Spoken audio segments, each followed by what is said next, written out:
I think my life would have turned out a lot differently had it not been for an older guy who intentionally invested in me early on when I was just a knucklehead kid. He, really taught me to look to the scriptures and how to love God and to live for Christ. The local church really impacted me as I was growing up in both kids ministry and student ministry. I saw people who were very faithful to give of their time and generous to spend each week with a kid like me on Sundays. And that's really a large reason why I'm in ministry today. I grew up with some amazing parents who really cared about the local church. We stayed late on Sundays and I had all my patches on my Awana vest. And I think that's one of the reasons why I have such a love for the local church.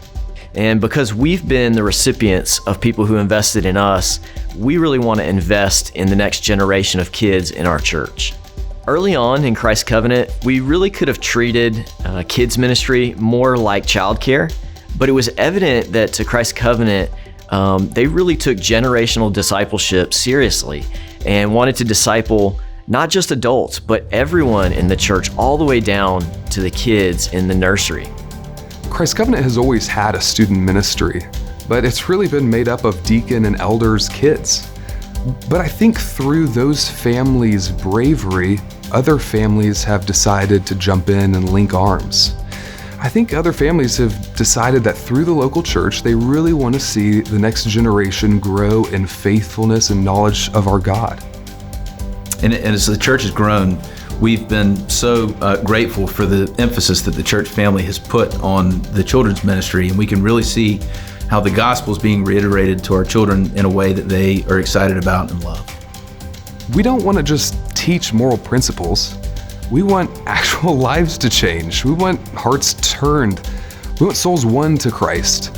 And so we want to be word-centric in everything we do. And when students graduate from high school, I really hope their Bibles are worn out.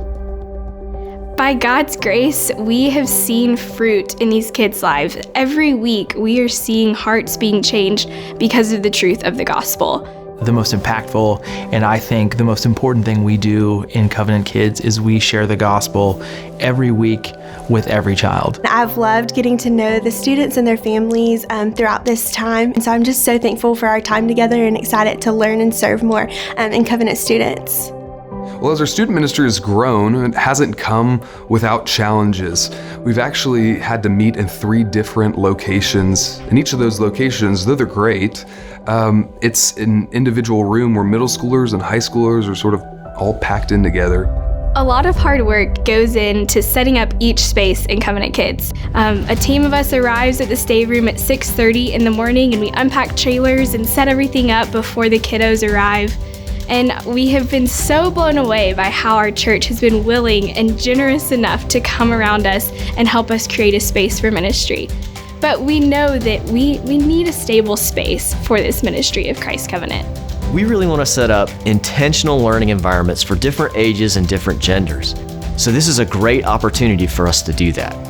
What we really need is a home, a place for leaders and students to come together to grow in knowledge and love of the Lord as we work together to train young biblical men and women. Our volunteer team has been so kind and patient with us over the last year of so many changes. And we hope this building brings an opportunity for them to focus less on logistics and more on ministry. In Covenant Kids, we're planting gospel seeds. We have a great ministry. We have incredible leaders every Sunday, and we have a really impactful approach. We just desperately need the space.